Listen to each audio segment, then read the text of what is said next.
Oke, Prof. Yanti, bisa dengar suara saya? Bisa Pak Agus, sekarang jelas. Oke, can we start now, Prof. Yanti? Please do. Please do. Okay. Can we start now? Yeah, I'll start now. Okay, good afternoon, ladies and gentlemen, and the Honorable Dean Faculty of Industry and Technology, Professor Yanti, Dewi Arya Bimo, and also the Honorable guest speaker, Professor Jung from Yonsei University, South Korea, and distinguished participant, lecturers, students, and guests from online and offline. Firstly, I would like to welcome to all of you to this guest lecture webinar titled Industrial Decarbonization with special case, Good Practice in South Korea with Digital Options. And this webinar was conducted by collaboration between Universitas Trisakti, Korea Carbons, and also Yonsei University, Korea. First of all, I would like to introduce myself. My name is Agus Guntoro from International Office, Universitas Trisakti, and I becomes the moderator for this afternoon seminar. And also I would like to thanks to Professor Jung for your kindness to share your expertise in this webinar. And in line with the title of the webinar regarding decarbonization, it becomes globally the emerging and trending issue.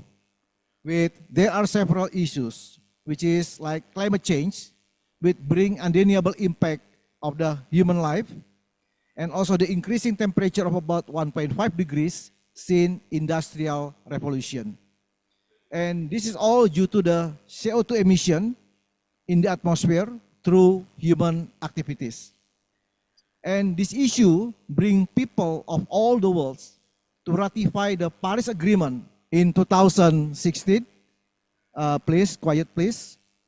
Yeah, to reduce the increasing temperature of less than 2 degrees at the end of the century.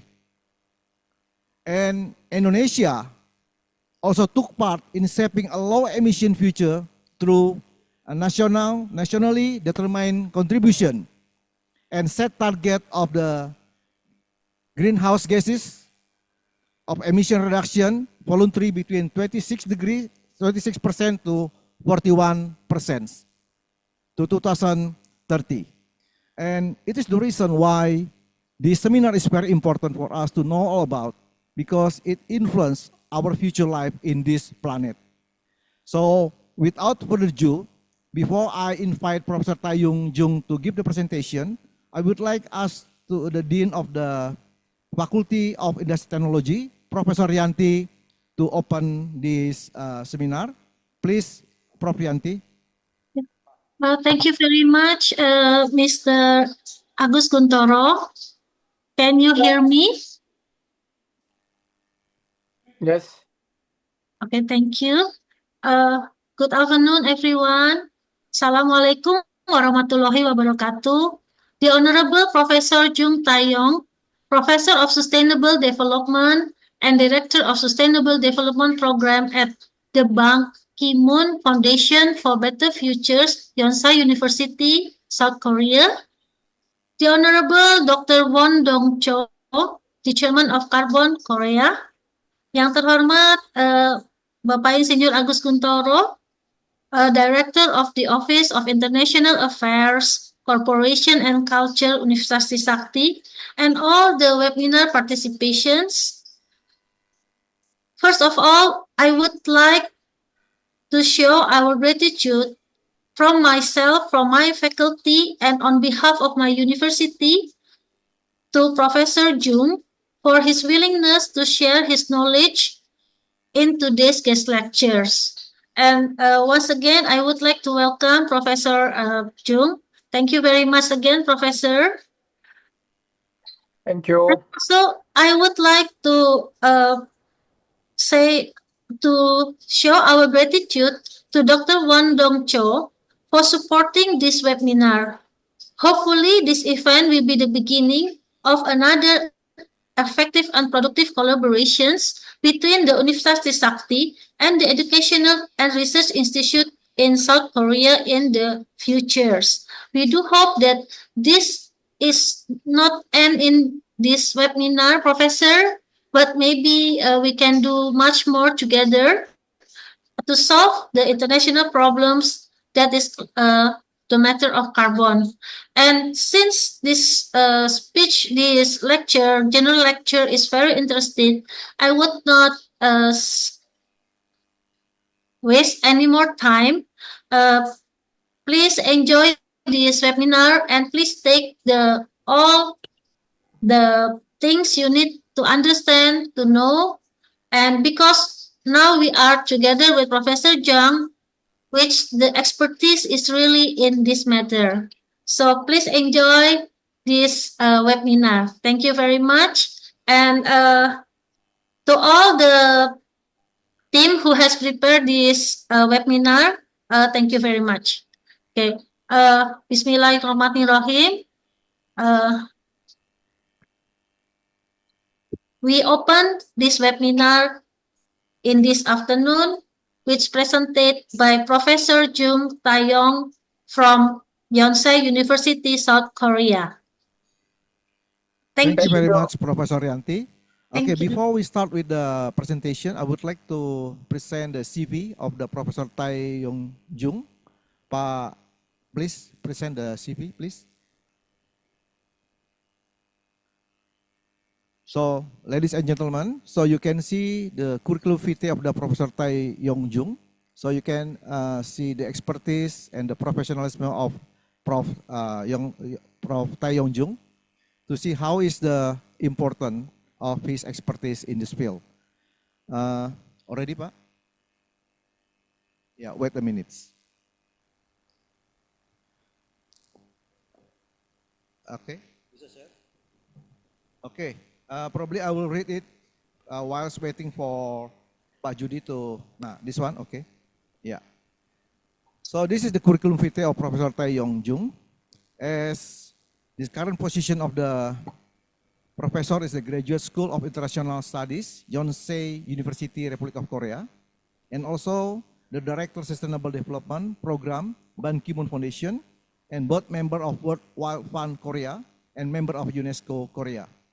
Whilst the work experience that the professor KDS School of Public of Policy Management and Principal Climate Change Specialist in Asian Development Bank and Deputy Executive Director, Global Green Growth Institute and Senior Energy Economist World Bank and Project Leader Institute for Global Environment Strategies Japan and also Senior Fellow for the Korea Energy Economic Institute.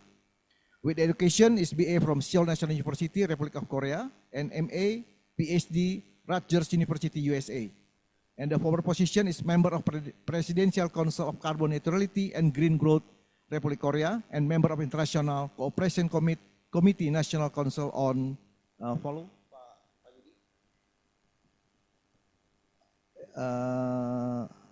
and then member of President Committee on Green Growth, Republic of Korea, and Chair Appeal Committee Green Climate Fund, and also coordinating lead author of the 6th Assessment Report, WG3 IPCC.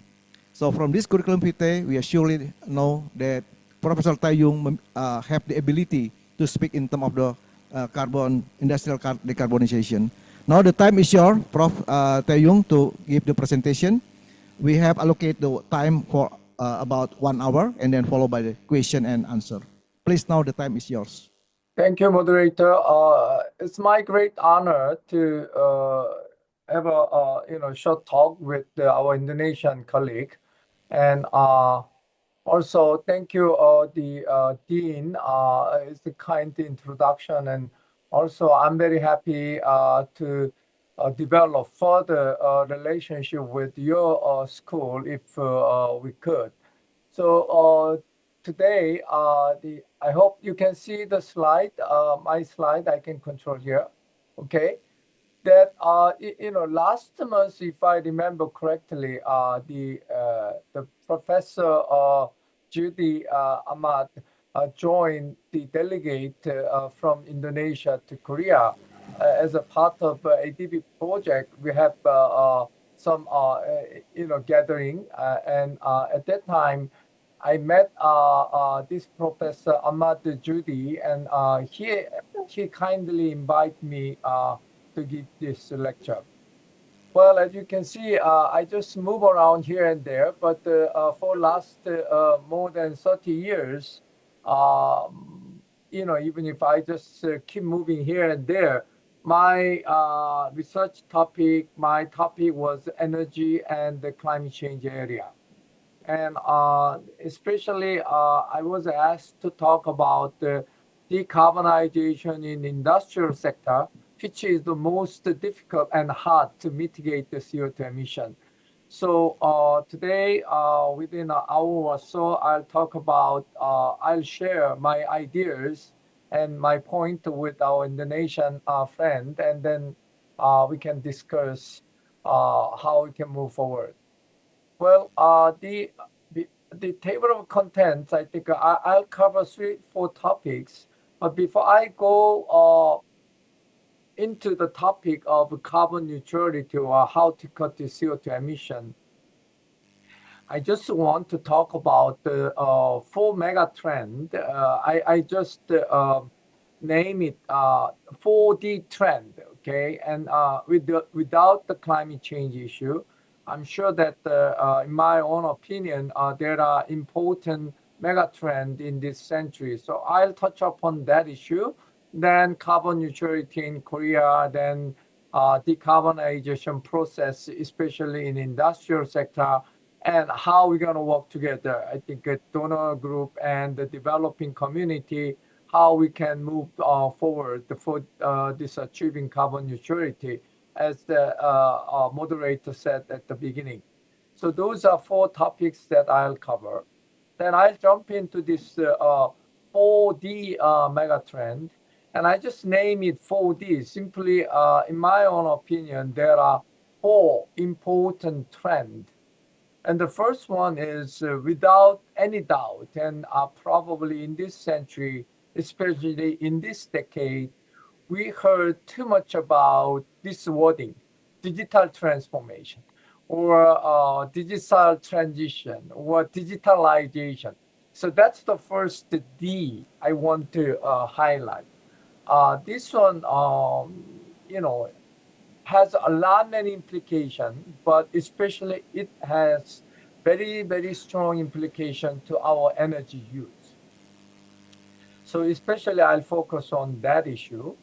And second, without climate change issue, even without climate change issue, decarbonization is a trend. Whether Trump said or not, or Biden said or not, or your former president or current president position, whatever it is, globally, the decarbonization trend is observed in every part of the world. Okay, that's the second trend that I want to highlight. And third one is decentralization. That means, especially when you look at the decision-making process, decision has been done usually by the key decision makers. For example, here in Korea, president, or in our school, Yonsei University president, or CEO, or private sector's owner. So that's what we have observed. But related to the first trend of digitalization, I think now we observe a lot of bottom-up decision-making process. Decision done by not central government, local government. Decision done by not professors, maybe from the student. Decision done by not CEO, maybe junior management or staff of a company. They suggest something. So this bottom-up approach is observed in many parts of the organizations, and it could be the most important one of the trends. And finally, not Indonesia, but in Korea, Japan, and China, especially in these 3 East Asian countries, our 3 countries are becoming too old, too quick. So it's very much moving to silver society, aging society very quickly. Not only for that, I think those three countries' populations are quickly decreasing. It's quite different trend of Indonesia, but those demographic changes, aging society, plus I think this decreasing population will change overall the pictures of the our century in this century. So that I want to touch upon those four trends before I talk about the decarbonization issue. Digital transformation, especially in electricities, in our energy sector, the implication is very simple. Energy demand, especially electricity demand, is exponentially increasing. I think that's the first implication. There are a lot many implications of digitalization, and to the energy peoples, what's the implication of digitalization? Then it means electricity demand is increasing at the company level, or at the school, or at each individual and user level. Electricity demand is increasing very much. Then as a result, how the power sector could meet this exponentially increasing demand. That's a really big deal. Second, digitalization implies for our energy, electrification is rapidly processing.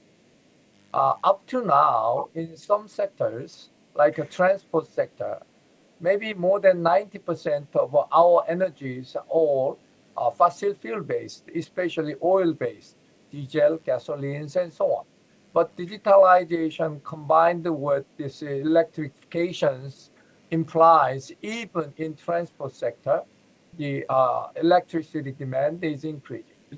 But the primary energy supply sector, our production sector, again, I think automation, robot, and smart system or machine learning, AI process, all those are basically implying the electricity demand is increasing.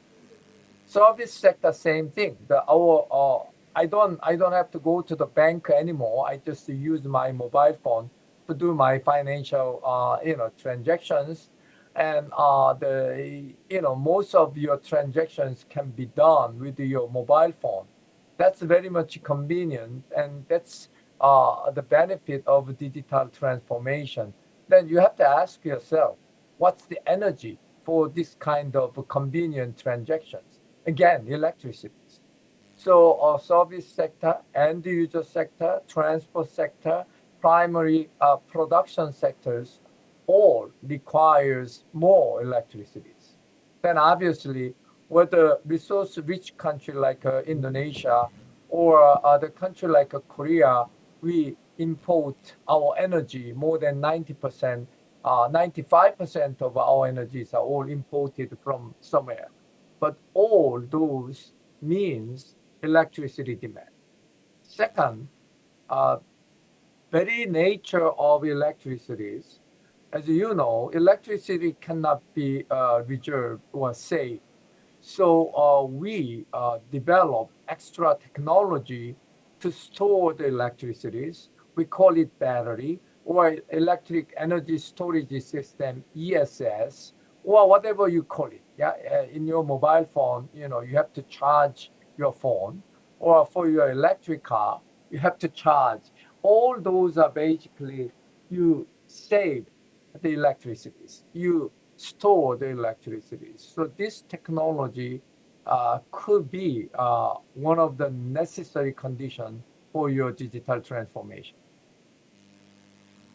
And it's not really energy implication, but this rapid digital transformation has another, give us another big problem to each single society. That is the digital illiteracy.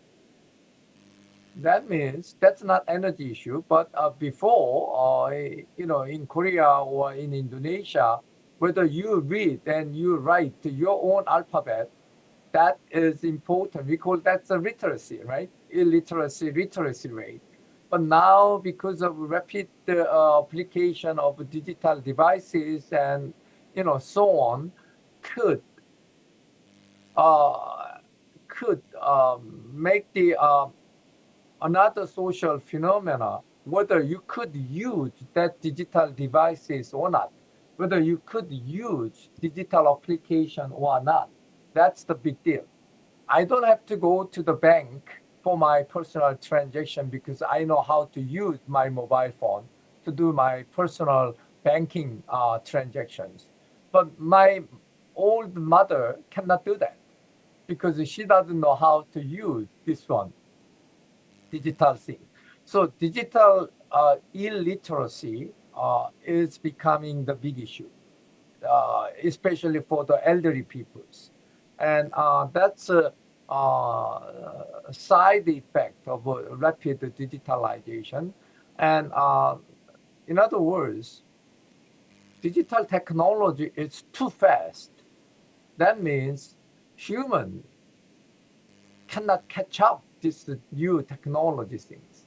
Yeah, human adaptation was not big deal in our technology development history because usually it takes many years. For example, internal combustion engine type of vehicles, car. We use this one for 100 years. So we have no problem to adapt the human ourselves to this technology, but the digital technologies are so quick. So humans' capacity to adapt ourselves to this new technology, digital technology, that's going to be the social issue. I think that's something we have to keep in mind. And even if our main issue is digitalization has very strong implication to energy, especially for electricities. So that's the first thing. Decarbonization, yeah, as obviously climate impact, climate change, climate crisis to humans and our system and natural system is getting bigger and bigger. So we call it climate crisis. So how to cut the CO2 emission, that's going to be the issue. But decarbonization is not just coming from the climate issue. I think decarbonization, going back to fundamental issue of energy security, then especially for last 3-4 years, international order and international affairs tell us that we have to move out from fossil fuels. Because especially in Europe, if you see the Russia and Ukraine war, behind there, the energy issue is there. Because of this war, especially Germany has been suffering or experiencing very cold winter because Russia cannot supply the natural gas. So, that means energy security issue and fossil fuel-based energy system could be the problem. So decarbonization is not just for the climate change issue. Then how are we going to get the energy independence if we are free from other country? Well, basically based on your domestic energy source. And that domestic energy source is basically renewable energy. So solar, wind, hydro, tidal, and geothermal in your country, all those are basically domestic energy source. So decarbonization is not just climate change. I think because of this, the energy security issue, and decarbonization and the renewable system, another advantage is it's quite flexible. You don't have to design 1.2 gigawatt size nuclear or 500 megawatt coal-fired power plant. You don't have to do that. I think this decarbonizing trend give us some flexibility to design our system, especially energy system. I think that's important implication of decarbonization. And I think not only country like Korea, some other countries, including Indonesia, they are considering not only just the decarbonizing, they also consider, is there any other way to boost up our economy at the same time we reduce CO2 and our system becomes more environmentally friendly. And we call it green growth here in Korea. Or China, they call it green economy, or some other country name it in different ways. But basically, how to harmonize your economic prosperity and environmental protection, and that's heavily related to this decarbonizing process, which we observe, especially in this decade. And as I said, I think the Korea's green growth agenda, our green growth concept is basically the three pillars of UN Sustainable Development, social development, environmental friendly, poverty reduction. Those are common three pillars of sustainable development of UN. But in addition, the Koreans' green growth, we add three more important things. The first one is how to create the green, decent job.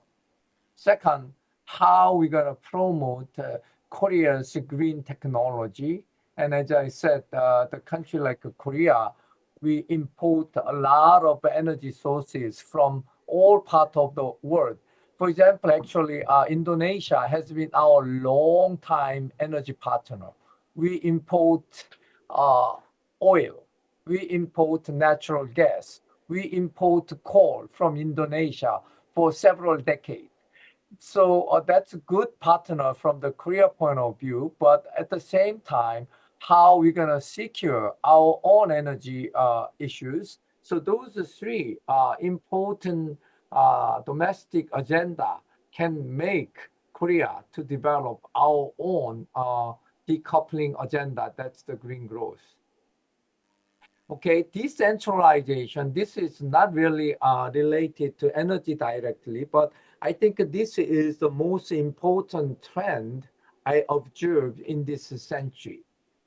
From the governance point of view, decentralization means public sector, central government has no choice but giving up their authority and their power to the local government.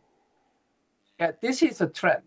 Yeah, the 1,000 years ago, and many years ago, who has the power? I think king, emperor, and president. I think the top of the power has the they make a decision. But nowadays, I think this trend is changing.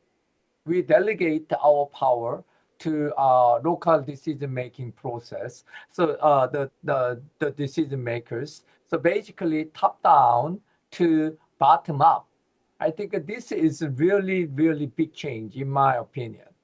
And including Korea, most of the countries who made the decision, basically public sector, president, prime minister, minister, and whoever authorities in the public sector, they are the one who made the decision. But now this trend is changing. Now they have to again delegate their authority and their power to many different decision makers. We call multi-stakeholders, private sectors, NGOs, school, civil society. They also have their own vision to make a decision. So from the governance point of view, this decentralization is inevitable trend.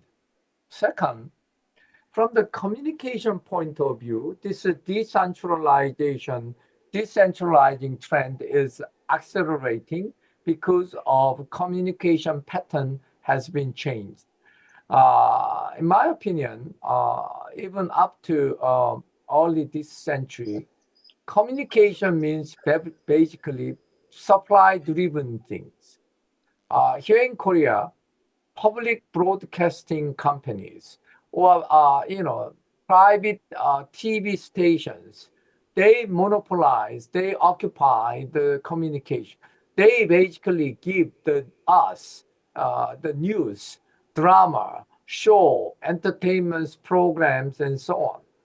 So this unilateral, one-way, supply-driven system is changes. This one is very much related to the first trend of digitalization. Now here in Korea, I don't think we watch the public broadcasting something. Basically, people are watching Netflix or YouTube or SNS and Instagram. All those are basically demanders. They create their own the news and items, and they share in their private channels and networks. So this is a big change. In other words, information delivery is not done unilaterally. I think this is done bilaterally, and this is gonna be the important driver why we are moving to decentralizing. Because in my opinion, monopolizing the information is a source of power to make a decision, but monopolizing information is almost impossible nowadays because of very diverse channel of our communication, especially bilateral channels. So I think that accelerates decentralizing process. Finally, I think this decentralizing, again, like a digitalization, give us a lot many other social problems. Social system to meet such diversified need and demand inevitably create or increase more conflict among the interested groups and conflict of interest, and how to harmonize different interests. That's going to be really big challenge to humans due to this decentralizing process. So check and balance is very much important, and coordinating becomes more and more important. No more, I think, the order from the top is working. I think how to communicate with the stakeholders, how to have a more smooth dialogue with the participant. That's gonna be more challenging issues due to this decentralizing trend. And finally, I think this demographic thing I want to really highlight. The aging society, as I said, the China, Korea, Japan, population is decreasing, plus this aging has a lot many implications. And I did one small study with my Japanese and Chinese friend, and this is a case of Korea. And simply, I applied this UN World Population Projection, and as you can see, the age over 65 portion in Korea is keep increasing. And I don't change anything, but due to this age changing, becoming older, and population is decreasing, the CO2 in Korea in the future will be decreasing.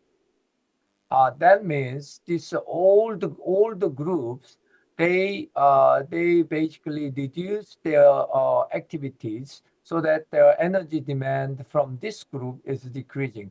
So this green line is our population decreasing by end of this century, more than 20%.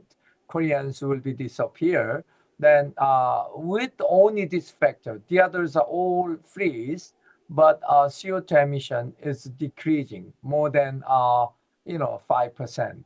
due to this the population changes. So this trend should be considered when you make your own decision. In case of Indonesia, as far as I know, your population is keep increasing, but that trend, I don't know how long will continue. But second one, your country is also getting old. I think the age is 65, over 65, that portion is increasing. This is a general trend. And in such case, how you going to make a plan of your 2030, 2040, 2050 without considering this demographic changes, your plan may be wrong. So I want to highlight those 4 mega trends before I talk about another one. This is, for example, the case of Korea. The 1990 and 2023, for 30 years, one generation, within one generation, in Seoul, yeah, more than 35%, 1/3 of Seoul family, Seoul household is a single family. Yeah, one house out of 3 are single family. That means they live alone. Yeah, whether they are a single young generation or a single old people, anyway, 1 out of 3 house, yeah, they are single. What's the implication of this one? This single family means they need more energy because their basic energy requirement for household is much more. That means CO2 emission is increasing. So in one hand, in case of Korea, our population is decreasing, but from our demographic changes, our residential electricity demand, residential energy demand is increasing because they are single family. So we have all mixed signal, and we have to consider all those.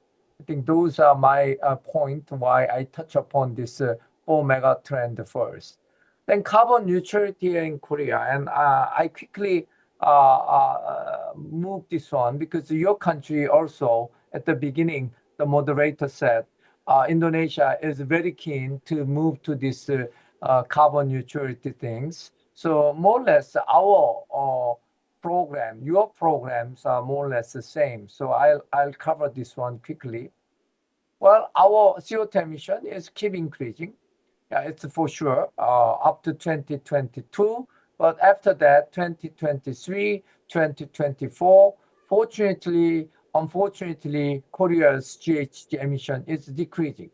Yeah, 1%, 2%, 3%. It's a very, very good sign because our target by 2050 is to cut 40% compared to 2018. So for last 2 years, our CO2 emission has been decreasing. That's a very, very good sign. That's from the total CO2 emission point of view. But on the other hand, the other indicator is the GHG intensity or carbon intensity. That means to produce whatever our currency value or CO2 emission. Then as you can see, for last 3 decades, Korea's carbon intensity has been improving a lot, decreasing. So this is a good sign. Our target, and this target, nationally determined contribution by 2030, as I said, 40% cut compared to 2018, it's moving. But unfortunately, this year, our big challenge is we promised to global community that we're going to update our NDC up to 2035. So our target has not yet announced officially, but internally we discussed that we're going to make more ambitious target. Probably more than 40%. It's not confirmed yet, but anyway, our NDC target, as you can see here, power sector, industrial sector, building sector, agriculture sector, we have a very, very much detailed plan. And as you can see, the CCUS, carbon capture, usage, and storage in Korea, we have a plan to cut a certain amount of our CO2 emission reduction using this CCS or CCUS option. And I remember that Professor Ahmad Judy joined us last month in Seoul to discuss about this CCS thing with ADB, right? So Korea also is considering this one as one of the options. Obviously, hydro and other options too. And power sector, I think I don't have to highlight, but Korea case, very simple, 30% fossil fuel based, 30% renewables, and the other, how we gonna do it? 30% the nuclear, 30% renewables, and the others are fossil fuel. But how to cut fossil fuel more, then how we gonna switch this fossil fuel based power to either renewable or nuclear? I think that's our option. Then industrial sector, I think in every single country, including Indonesia, I think the industrial sector is the most difficult sector to cut the CO2 emission. The reason is simply two things. First one, industrial sector, they use electricities, but not only electricities, they use more fossil fuel for the direct heat generations. Not only electricities, I think heat is the big deal in industries. And in industries, the how to cut the heat demand is not that easy. That's why it's very difficult to cut the CO2 emission in the industrial sector.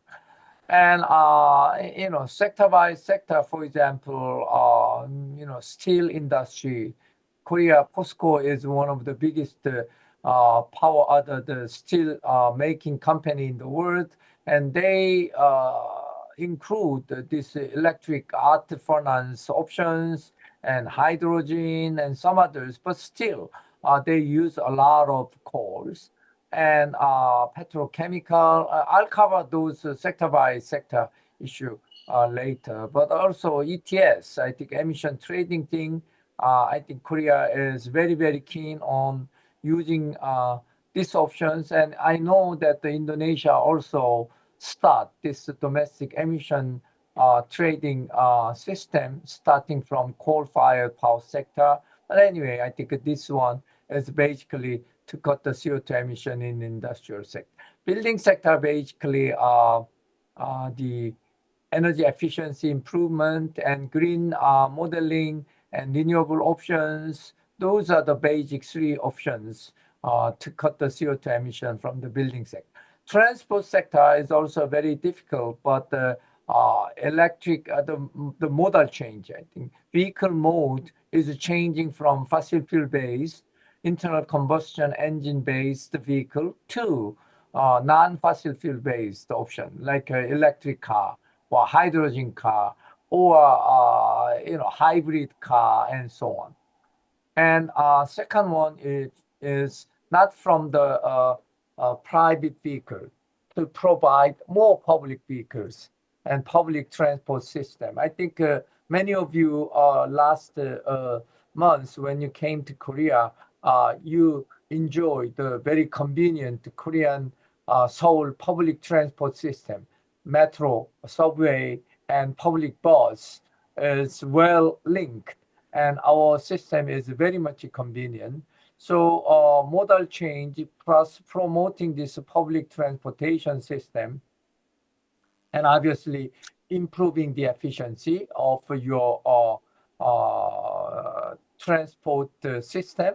Those are three. Especially aircraft case, I think they use sustainable fuel. Yeah, that's basically biofuel. And International Marine Organization, IMO case, it's not the fuel substitution. They just ask cut the CO2 emission from this the marine cargoes, ship, from diesel, ethanol, the diesel, or heavy oil to ammonia or hydrogen and so on. So those are the basic common options for every country to consider. Then agriculture case, I think in our case, I think agriculture, livestock, and the fishery. In case of Korea, very, very small portion in our GDP, less than 5% in total. So it's not big deal here in Korea, but basically our option is to promote whatever smart system over here, the smart farming, smart, the livestock things. Smart means combining with our digital equipment. We want to control the energy use and energy efficiency improvement. And wasted part, we don't call it waste anymore. We call it, this one is under new paradigm change. We call it circular economy. So waste is not waste anymore. From this waste, we generate hydrogen, we generate ammonia, we generate so many other energy sources from our waste. So it's a little bit more than recycling and reuse. I think we call it a circular economy, and we consider this waste as an input of next round our production process. By doing so, we can reduce a lot of CO2 emission, including this plastic thing, bioplastic, or the plastic use will be reduced. And carbon neutrality thing, I think from the legal point of view, I think we made very few countries who made the law. I think we call Carbon Neutrality Act. Some years ago, we made a law. So this NDC target achieving carbon neutrality should be done here in Korea by law, by our act. Then governance structure, I think, Presidential Committee on Carbon Neutrality and Green Growth. I think this one, I was a member, but we made this inter-ministerial plus government plus private together, and under the law and Presidential Commission. So we discuss everything under this commission. And ETS, I think that's not the main topic, so I'll touch upon this one later. But anyway, I think our ETS program will be further developed. And fund, I think carbon neutrality related fund domestically, we have many financial resources allocated to tackle this climate change issue, and this fund will keep increasing. And our basic plan, I think we have 4 important basic plan categories and pillar. One is responsible for carbon neutrality. That's basically maximizing our carbon-free energy sources, including and renewables. Boleh. And second, innovative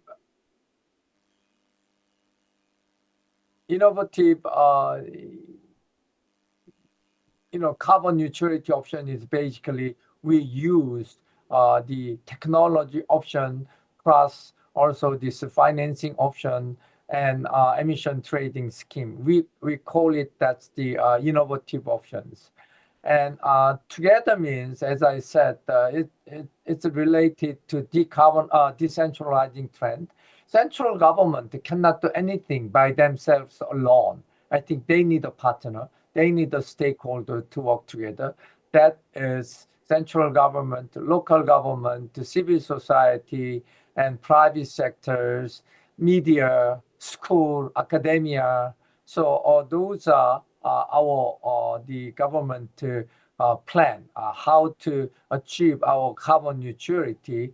And finally, not only just to cut CO2 emission, more important thing is how we're gonna change our system. That system means the social system, economic system, and our natural system, our ecosystem, to be adapted to this climate change. In other words, the adaptations in climate adaptation cannot be ignored. Those are four important pillars. And I think I explained I'm sure that you have these files, so I'm not going to explain the details. And and this target, the governance issue. As I said at the beginning, the 2035, our NDC new target, the Paris Agreement 4.3, we're going to cut our CO2 emission by 60% by 2035. And before, our NDC 2030, it was 40%, but we are considering, it's not finalized yet, but we are considering 45%. And even 5 years later, from now on, 10 years later, 2035, we consider 60% cut compared to 2019. So I think this kind of planning is under discuss. And okay, I think this is something that I was asked, especially to talk to with this school. Decarbonization in South Korea, especially in industrial sector. Steel industry, we have POSCO and some other steel companies. And POSCO, by the way, has a joint company in Indonesia also. And they consider two options. First, this electric arc furnace and this electricity coming from carbon-free options, then this decarbonization process in steel industry can be done. So they positively and actively consider this electric arc furnace. That's one thing. Second one, even if Korea is a little bit behind compared to other advanced country and China, hydrogen-based reduction. Frankly speaking, hydrogen, how to make hydrogen, it's not big deal. It's not that difficult. The big deal is the cost of hydrogen production in Korea is terribly expensive. But hydrogen in Indonesia is not that much expensive because you have a lot many renewable potentials. You have a lot many cheaper options to make the hydrogen. But anyway, the hydrogen option, hydrogen-based steel making process is really, really one of the big agenda in POSCO for their carbon decarbonization options. So those are two key technology options considered in steel industry in Korea. Petrochemical case, bio-naphtha, that is a very important source of bioplastic and replacing the plastics to bio-based options. That is big deal. I think not only just producing oil product, this feedstocks, sustainable feedstocks and sustainable fuel from the jet airlines. I think this bio-naphtha is a really, really big deal. So including the biofuels and bioethanols and so on. Again, I think in my opinion, your country, Indonesia, has a lot many potential. We don't have jatropha, we don't have cassava and so on, but you have a lot many, bio, the plant and sugar cane, and you have so many things. So how to add this technology options with your bio resources, that's going to be really, really big deal for this petrochemical or chemical industry process.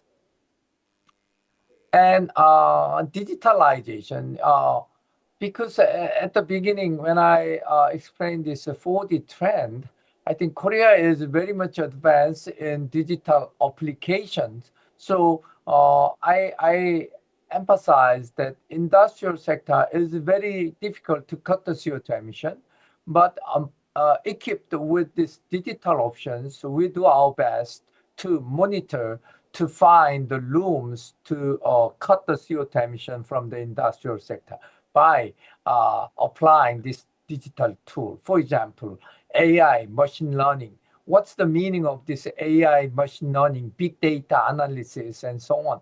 That's basically to understand the end users, our end users' behaviors. So we understand their behavior, then we could generate custom tailor-made supply to our end users. That's one area. And second one, whatever smart options. Yeah, as I said, I think the Koreans, they never ever nowadays go to the bank. I think they do their transaction, financial transaction, mostly done by this smartphone. But many of Korean wives, they control their home appliances when they work. Yeah, they just turn on their rice cookers when they go back home from their workplace. Yeah, IoT applications. Yeah, so a lot many such smart applications, not only in final end user sectors, in industrial sectors, they consider this one as one of the options. Third one, blockchain solution. When you say blockchain, everyone think about Bitcoin. But Bitcoin is one small example of this blockchain application. The beauty of blockchain, in my opinion, is to trace, to keep the record. Yeah, every single transaction record in safe way. Yeah, so that's the blockchain technology thing. So if you apply this technology to industrial process, that's gonna be very, very efficient and important new option for trading, the tracing, you are monitoring your industrial process. I think those are three important options. And the final one is the digital twin. If you develop the digital monitoring or digital solution systems, then maybe you can easily replicate this one virtually, or in real case, you can easily replicate this one. For example, one example is this one. I think in India, their problem of electrification is their transmission loss is too big. So instead of replacing the transmission lines, because it's too expensive, they optimize this power distribution from the transmission line. By doing so, they can increase the efficiency a lot. And if you do this one in one substation, then you can replicate this one to other the substation.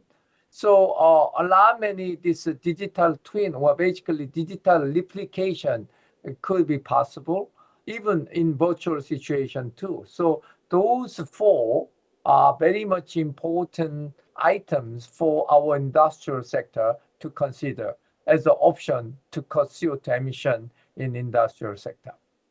And yeah, as I said, the smart green industrial process things and smart grid. The beauty of smart grid is, as I said, the flexibility, and we can have this independent the power system at our industrial sector, the industrial complex. Here in Korea, we have national or local level industrial complex. I don't know what you call over there in your country. We call industrial park or industrial complex. Over there, I think we can test this smart grid system independently. And Ulsan, one of our industrial city, and not only Ulsan, some other cities, they are now testing the hydrogen systems. The hydrogen at the national level, it's very difficult. So at the city level, we developed this hydrogen energy system, including our transport system, including our energy system in industrial sector, including our energy system for our buildings and so on. So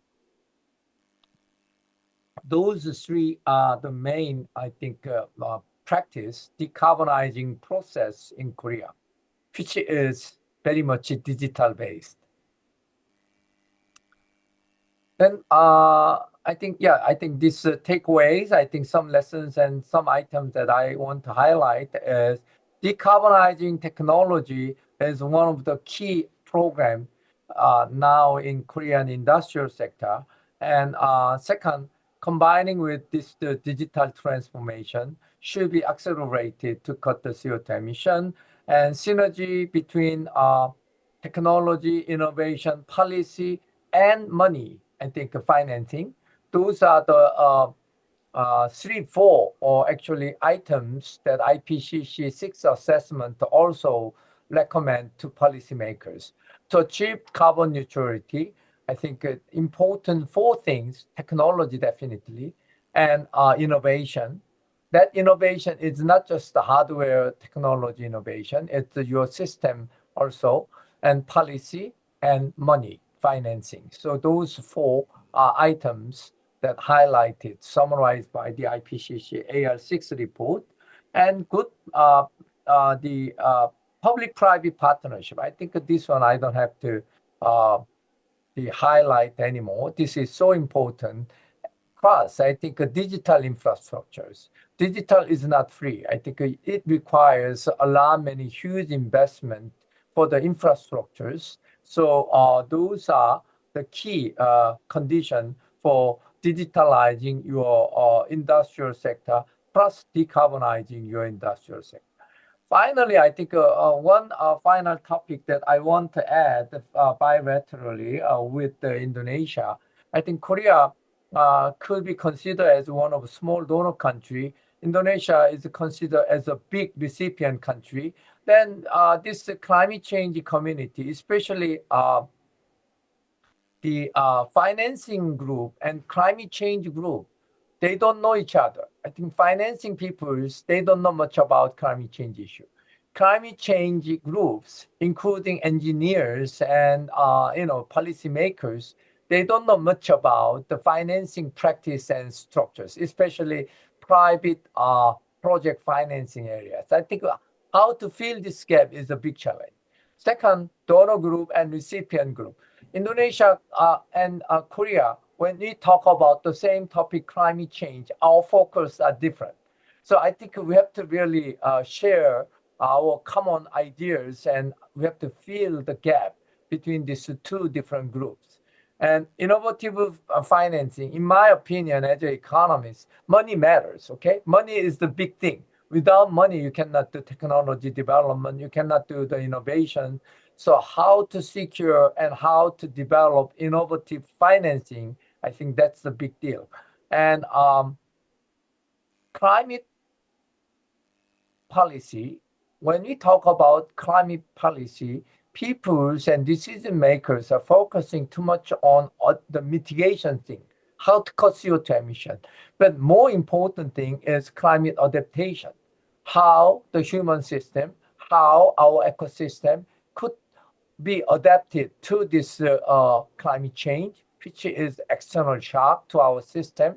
And it requires a lot of money, technology, policy together. So I think especially for the international dimension to deal with the climate change issue, we have to balance. We keep the balance between this mitigation and adaptation. And recipient country, donor country, and international community, I just highlight that. But I think one small thing that I want to highlight is we don't ignore, or we cannot ignore the importance of SMEs. I think when you say this big issue, we always talk about the big companies. But yeah, Samsung, LG, POSCO, or Hyundai, but the small SMEs, small and medium enterprise, they probably play more important role to mobilize the private sectors. I think that's something that I want to highlight. And I think this is a summary. And someone call it twin transformation, but I always highlight that to achieve our decarbonization, energy transformation is not enough. So I always highlight D plus G strategy. D is the digital and G means green. So D plus G, whatever you call it, twin transformation or D plus G strategy or whatever you call it, it's necessary condition to achieve decarbonization. Without digitalization, you cannot do it. So whatever option you consider, you have to consider this D component, digital transformation. And adaptation, mostly from the public sector. If you could make the money by cutting the CO2 emission, you leave it that on to private sector. Let them make the money, okay? Public sector focus more on climate adaptation related thing because climate change issue and the damage go to the community and your country, which is definitely public good. So that's why I think climate adaptation should be focused more from the public sector. And private sector, they could do this mitigation activity.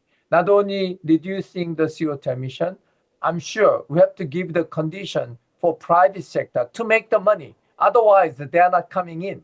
So I think we have to keep in mind that the mitigation, GHG mitigation, should be combined with providing some incentive for the private sector to do it, and synergy between public and private. I think that's about it.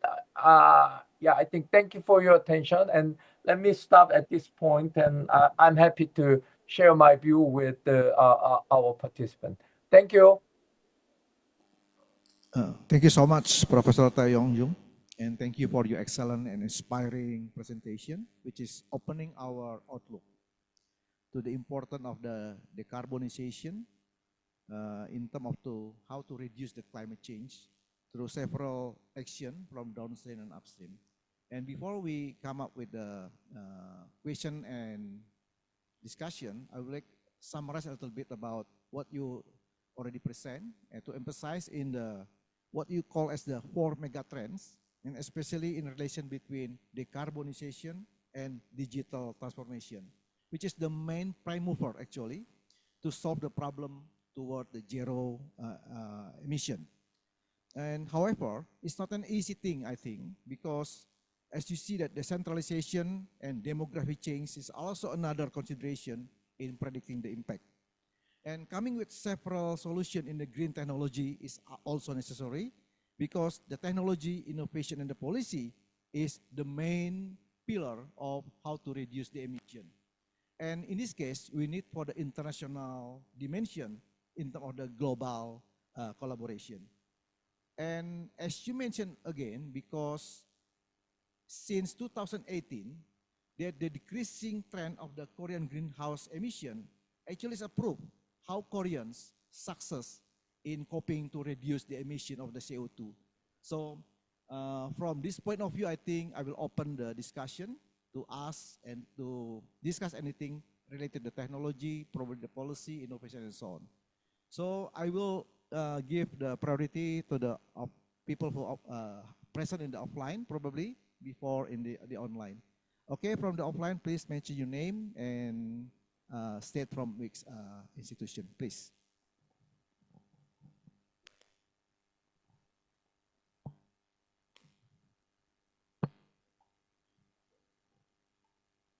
Hello. Did you hear me? Yes, yes. Okay, thank you. My name is Gunawan. I'm from the private organization who is dealing with the regional, or let me say rural development in Indonesia. in the former, yeah, I'm work in industrial development in Jakarta, but as far as I know, that the regarding the decarbonization, that the you know the effect of the carbonization is the bigger part is industry and transportation. Let's share the bigger part. But in other hand, since we have a lot of, we call rural area, the methane also share a great share. I mean, from the natural resources. Yeah. So this is I didn't hear from you regarding the how we treat the rural area regarding this aspect.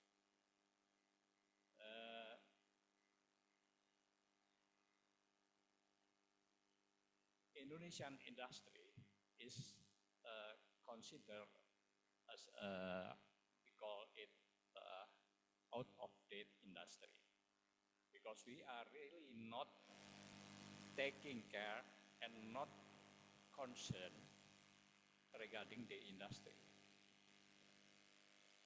We are now not developing too much regarding the industry, especially the technology and science sector.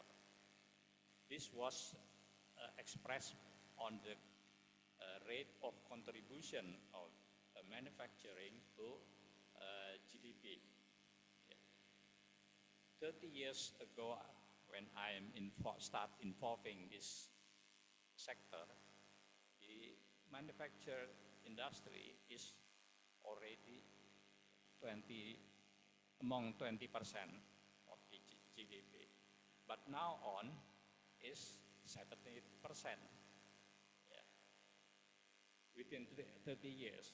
Yeah. That's degradation or deindustrialization was happened, and nothing concerned about it.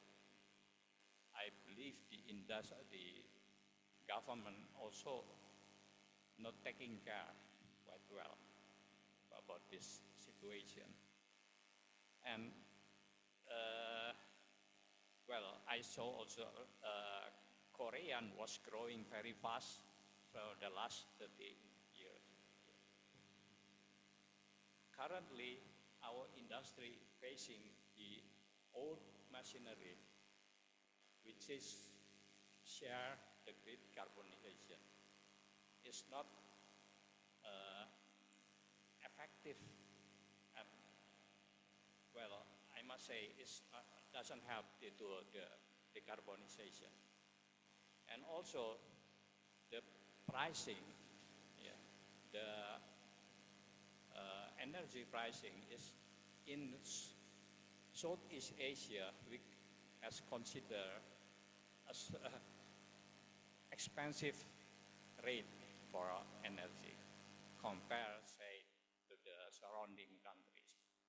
So this is what's happened, yeah, because also the industry is, we are more not to industrialization, but more to the, well, land, we call land development. Yeah. And this is what's happened in the past decade in our region. So perhaps, do you have any sample in Korean regarding the carbon capture? Yeah. Because in several areas, several countries, they have started to build that kind of facilities. And I would like to share you what is your opinion regarding what I'm expressed regarding our countries. Okay, that's my question. Thank you. Thank you, Pak. Prof. Tai, probably you can just directly answer before, in order to don't lose the point. So the point is about the out-of-date technology and also the rural area, as well as the carbon capture storage. How is the technology that you can share with about this opinion? Thank you.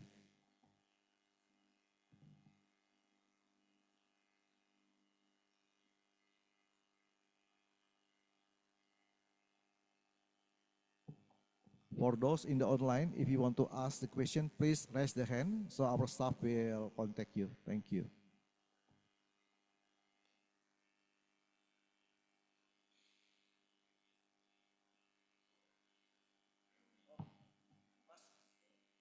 Yeah, wait, Prof.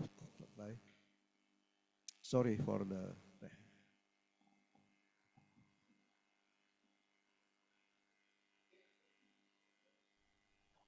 Okay, I'm sorry, I cannot hear his point clearly, but I think if a moderator, you emphasize the rural area things and technologies, especially CCS related technology, how we gonna share, right? From the Indonesian perspective. That's what he asked.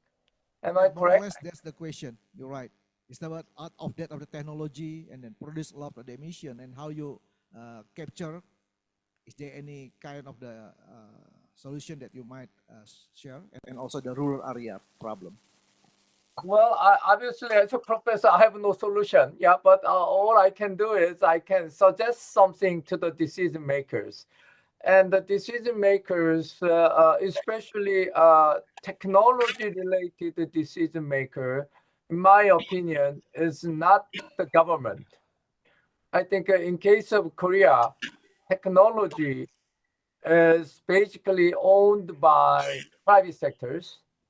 So the important thing for private sector to share their technology, it doesn't really matter whether in Indonesia or other developing countries or so on, depends on the enabling condition and the environment that the recipient country can provide.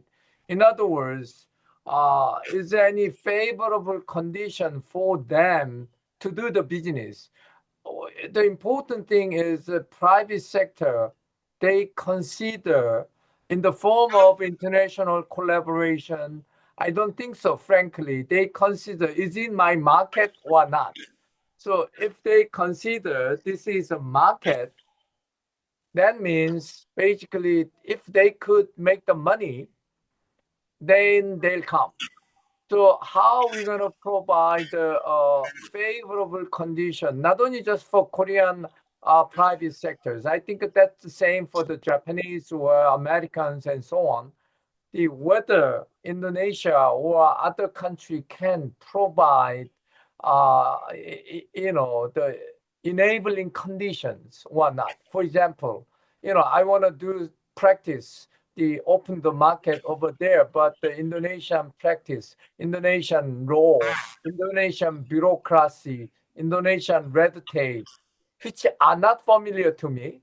But if they consider all those are as a transaction cost, they may give up even if Korean government keep pushing them to do it.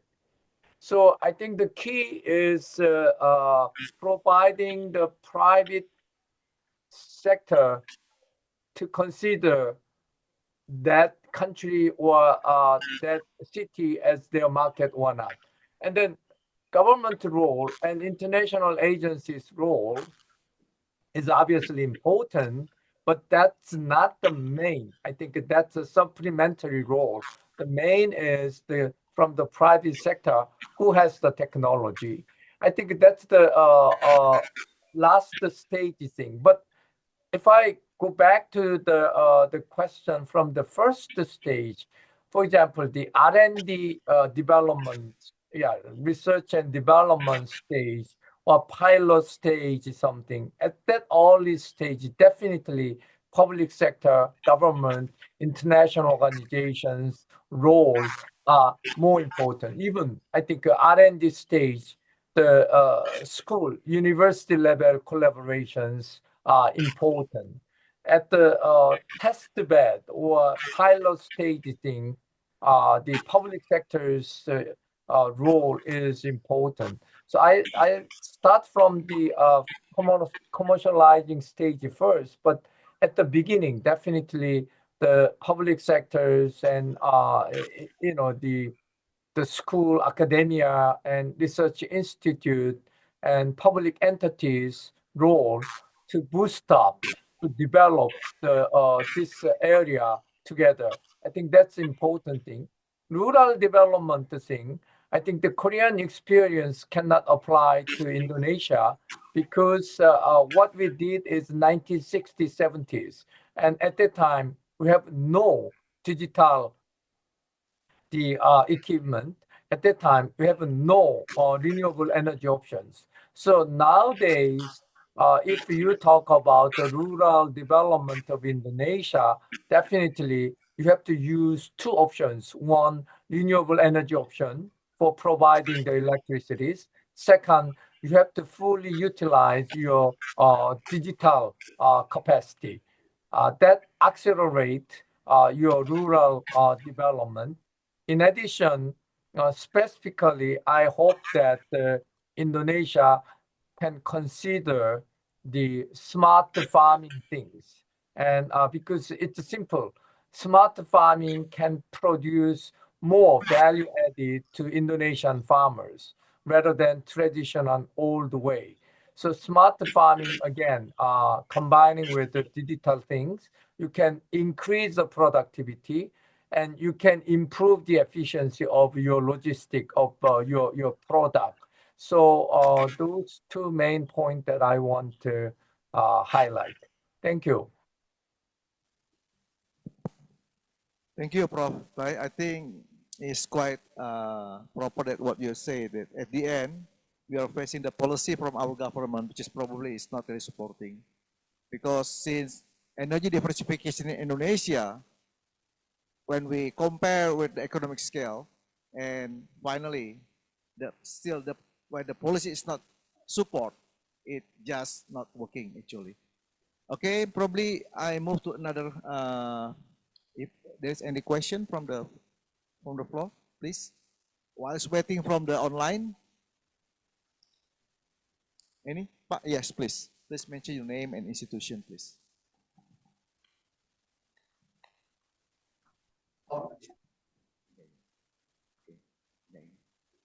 Okay, thank you. If that Indonesia, apa? Oh yeah, my name Saifuddin from Information System Trisakti University. Yeah.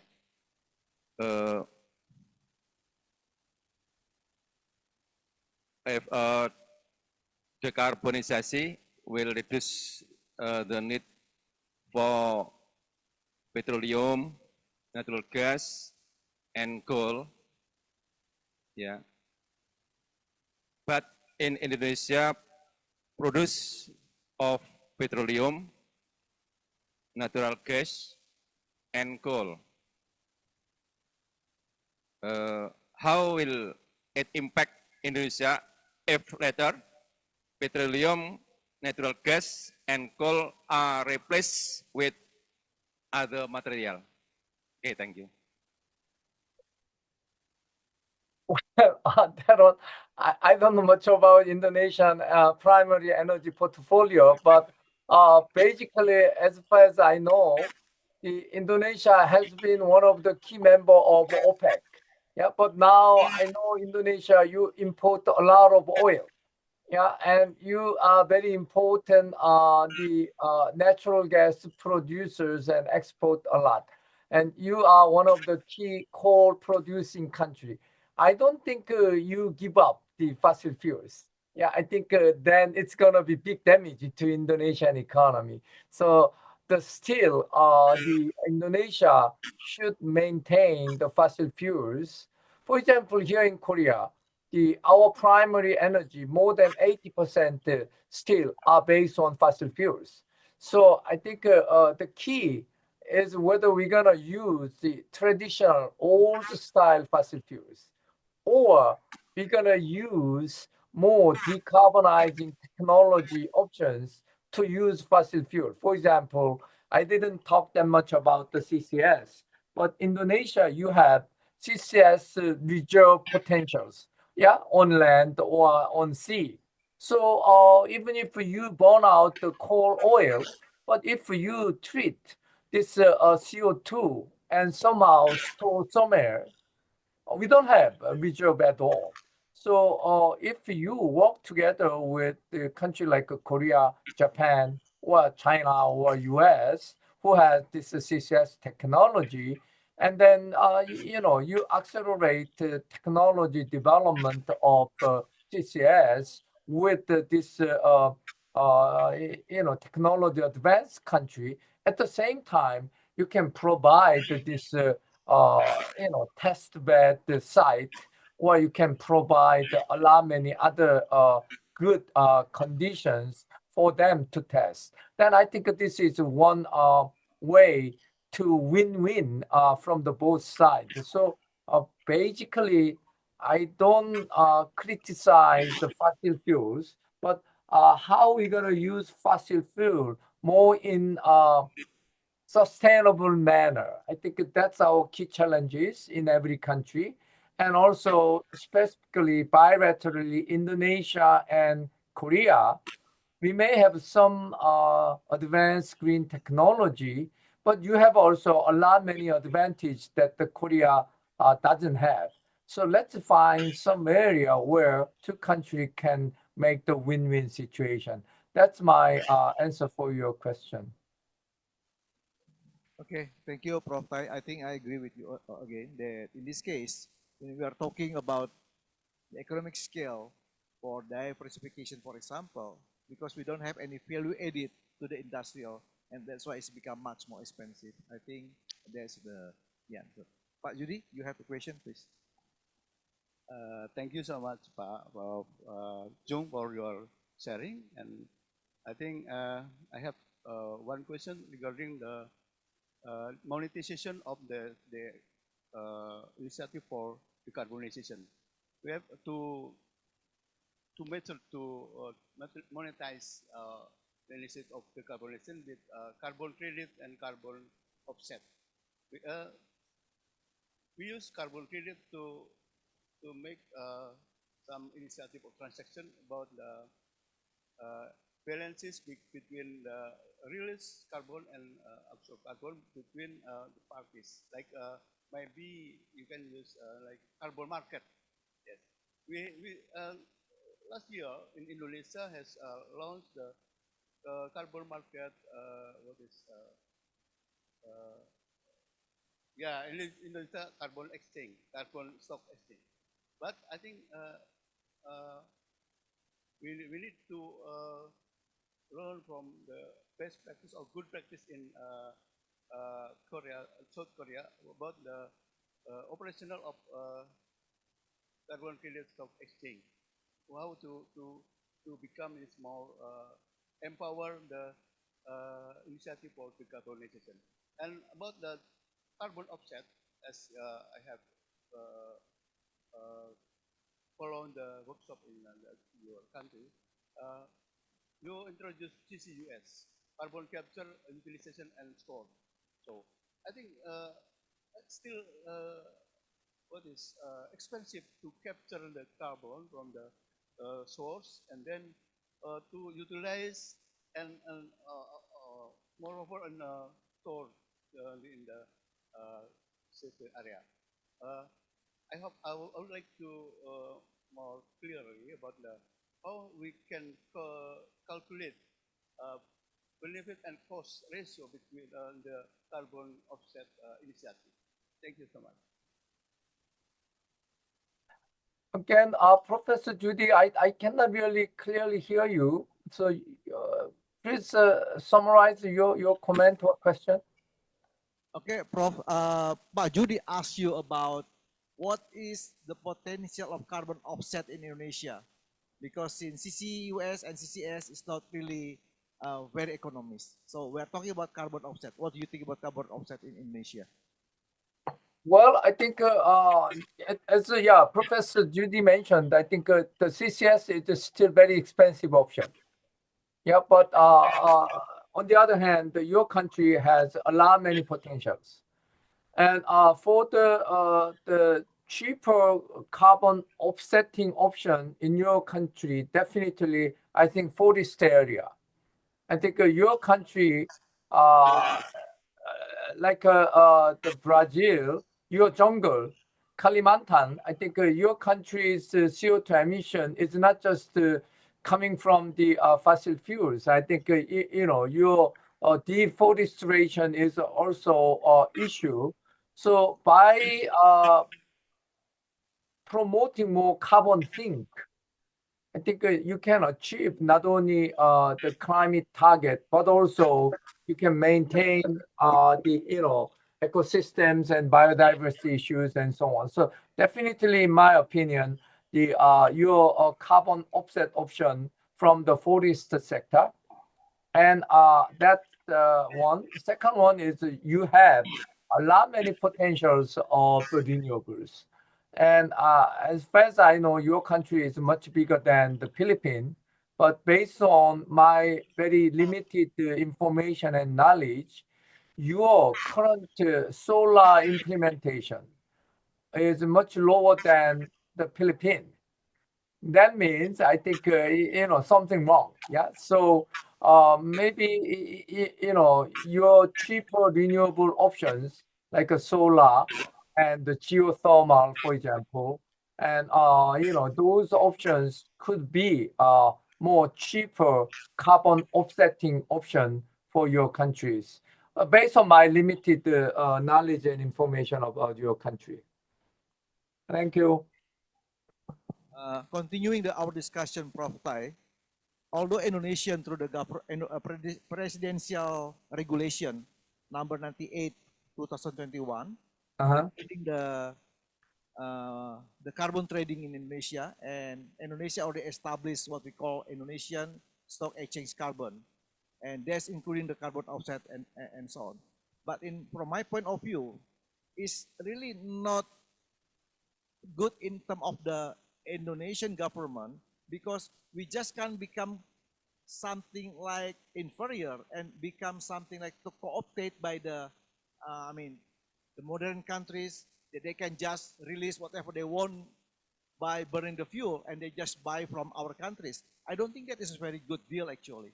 But what we have to do, as the Korean done, is how we can do it by like the digital platform using the carbonization.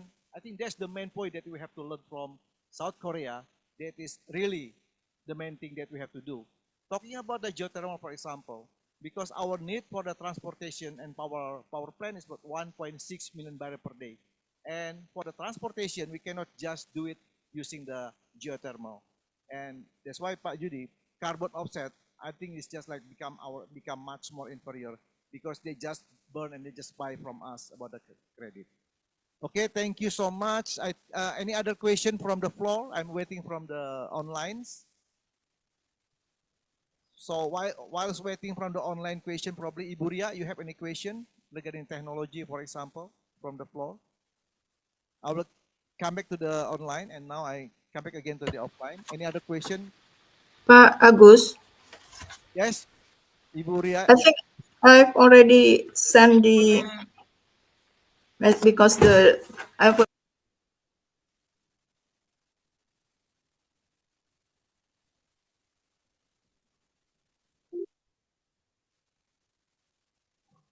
Thank you, Ibu Ria. I will read the question. The question is... Ini kenapa peletakannya begini? Siapa yang pakai yang kemarin Windows Batam? Saya mah buka Windowsnya, ceplokin. Read directly question in the chat, or should I read it for you? From Mariana Surya Sumirat. Oh, I read for you. Hello.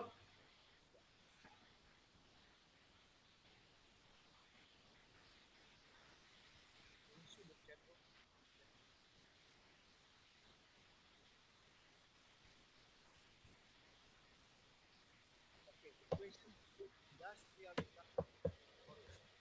you have a second approach. One approach target zero, which the other target zero. Does the government of Korea have a policy which requires vendor documentation of their carbon footprint, emission, report and reduction, planning program as part of the government's procurement or tender process? Number three, what is your recommendation for the University of Trisakti to refine existing and adopt new strategy or curriculum to reflect this climate emergency which is happening now? Thank you, Ibu Ria. I agree with number three. Please, Pak Prof. I cannot hear. I think, could you repeat again the last one? Okay, question number one, industrial. Mr. Yong, I send you the direct message to you for my questions. I don't know who you are, so. What's your direct question? Yeah. So, because the Agus, I think the it's really unclear from the floor there. So, can you hear my voice very clearly? Now I can hear you. I can hear you. I can hear you voice, yeah. Okay, so my question is number one, seeing your slide or your presentations, so industrial development in Korea, so do you have a sectoral approach where one approach target is carbon neutral and then the other approach is for the target net zero, because it's quite mixed in your slide to the net zero and then to the carbon neutrals, or do you have any formula on that? And this, my second question, does the government of Korea have a policy which require vendors to demonstrate their carbon footprint, for example, in their bidding process? So do they have to submit the report on their carbon footprint, and how they reduce the planning to reduce the emission? And then number three, what is your recommendation for the Trisakti University on this carbon emergency? For example, whether you have to consolidate on their curriculum, or whether other practical approach to really disseminate the message of the carbon emergency. Thank you. Well, your first two questions, I cannot really quickly say something, because that one, it's a continuous process. For example, this, presidential committee on regular basis, they ask each ministry to provide their detailed plan.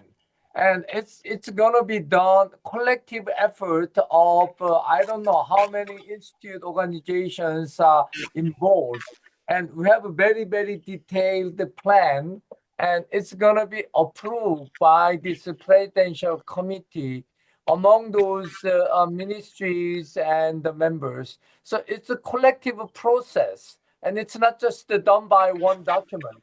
It's a continuous process, and then finally, once the report and plan is ready, they need approval, and it's done by our act. So yeah, definitely we have those detailed, plan that is done by sector. So it's the bottom-up approach. Yeah, the industrial sector controlled by METI, agricultural sector, Ministry of Agriculture, they control. So they submit all those plans and then harmonizing and do a review by the expert and committee, and finally get the approval. So that process, yeah, definitely including carbon footprint, those detailed process are done. That's why in my slide, I highlight the governance structure of our NDC process. And the third one, the last one, I think at the campus level, what we can do, for example, here in Korea, as a part of this activity, yeah, we have a so-called Green Campus Program. That means at the campus level, some universities, they show our daily, hourly energy use and our CO2 footprint. And on voluntary base, I think they just make the target and then ask the campus community to participate to cut the CO2 emission. That's a part of our, the Green Campus Activity Program. And obviously at the school level, for example, in our school, Graduate School of International Study, we have a sustainable development programs and SDG related programs, not only CO2, but also SDG 12, sustainable consumption production things, and SDG number 6 about the water.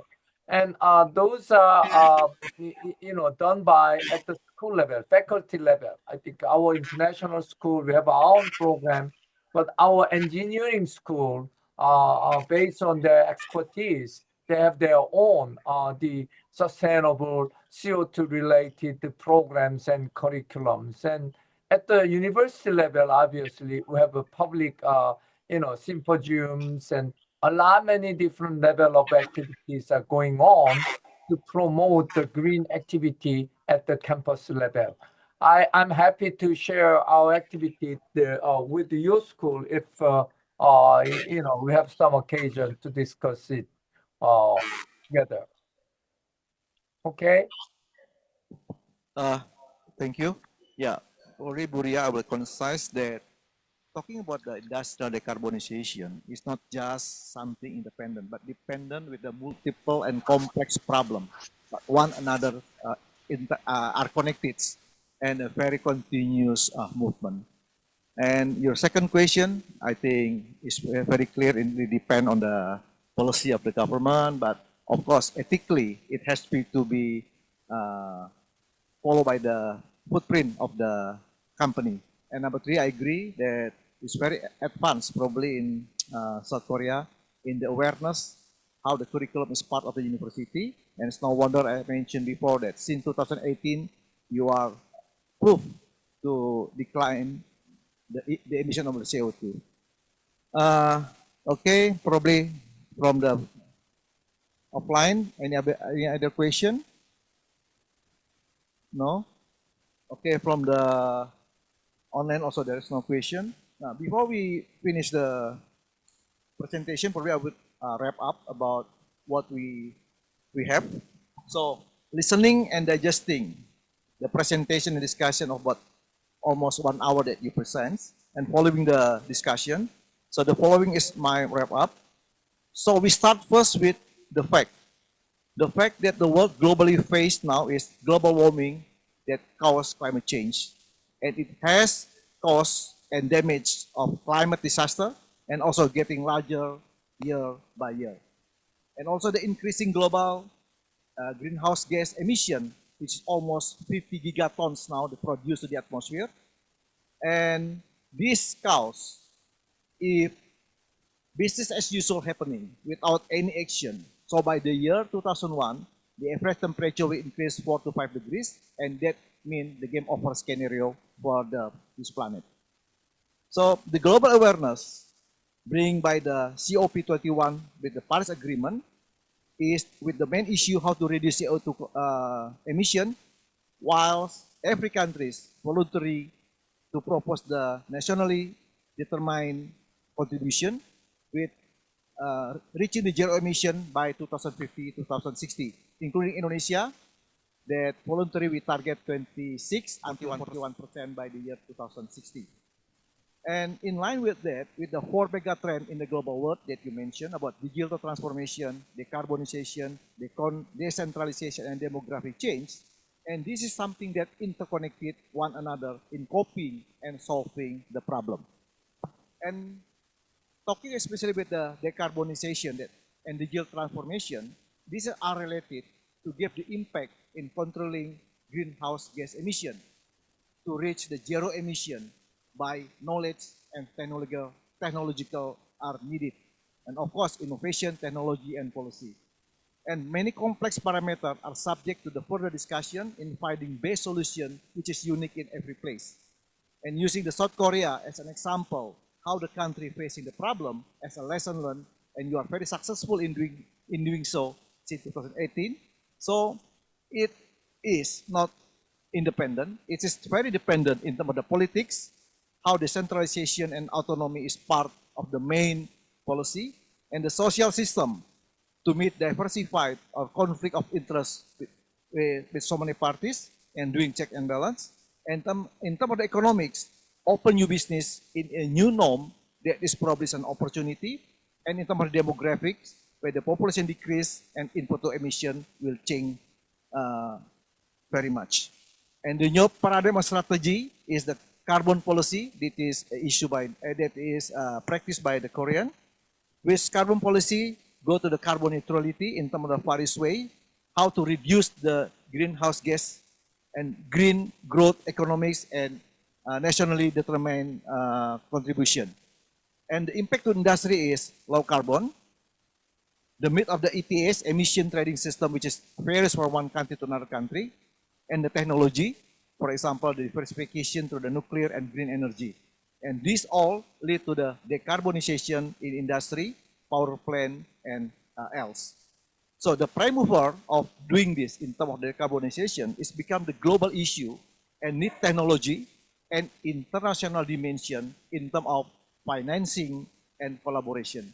So that's why this speak is very important, how we know each other in doing the collaboration in the future in solving the problem, decarbonization for the human being in the future.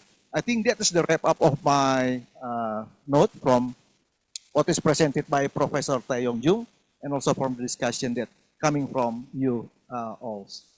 I think that's from me, and thank you so much, Professor Taeyong Jung. Thank you. It's my honor, my great pleasure. Thank you. Of Trisakti University, we say again thank you so much, and hopefully we can invite you to come to Jakarta sometime and to discuss for the further collaboration between Trisakti and Yonsei University. I think that's all, and again thank you so much for all your attention and your presence. Thank you so much. Pak Judi, Thank you. This please. Okay. On behalf of Faculty of Industry and Technology, I would like to thank to Professor Jung for your very prizeful sharing knowledge about your experience to us, and hopefully we can meet again in June when we have seminar on conduct by Carbon Korea. Okay. Thank you so much again, and also for all the participants for active participant on this. Hopefully, we can continue with another topic still regarding with the decarbonization issue in our country. Thank you so much, and good afternoon.